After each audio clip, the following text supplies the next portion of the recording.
ગુજરાતમાં દારૂબંધીનો કાયદો વર્ષોથી લાગુ છે, પરંતુ શું આ કાયદો ખરેખર જમીન પર અમલમાં છે કે પછી માત્ર કાગળ પર જ સીમિત રહી ગયો છે? કારણ કે અમદાવાદમાંથી સામે આવેલી ઘટના ફરી એકવાર આ પ્રશ્નને જીવંત કરે છે, જ્યાં ખુલ્લેઆમ દારૂનો વેપાર થતો હોવાની હકીકત સામે આવી છે. આવો વિગતે વાત કરીએ સમગ્ર મામલા વિશે આ અહેવાલમાં. નમસ્કાર, હું છું ચિરાગ વર્ષાબેન. આપ જોઈ રહ્યા છો સ્વમાન.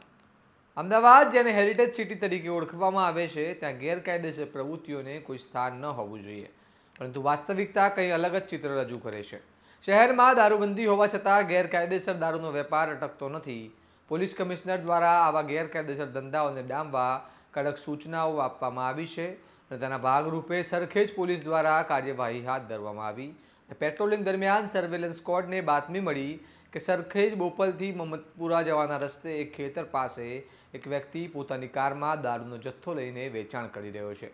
પોલીસ તાત્કાલિક સ્થળ પર પહોંચી અને દરોડો પાડતા આરોપી શાંતિલાલ ચૌધરીને ઝડપી પાડ્યો છે, જે હાલ ગાટલોડિયામાં રહે છે અને મૂળ રાજસ્થાનનો વતની છે.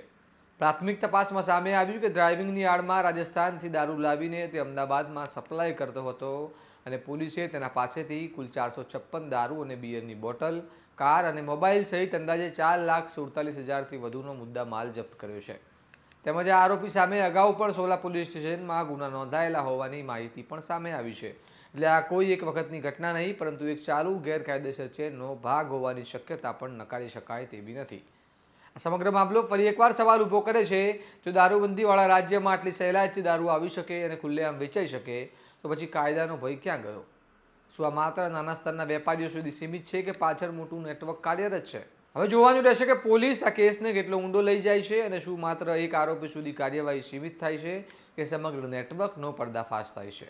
આ મામલે તમારું મંતવ્ય અમને કમેન્ટમાં જણાવો અને આ બાદ વિશ્લેષણાત્મક અહેવાલ માટે સ્વમાનની ચેનલને લાઇક, શેર અને સબસ્ક્રાઇબ કરવાનું ભૂલતા નહીં. નમસ્કાર.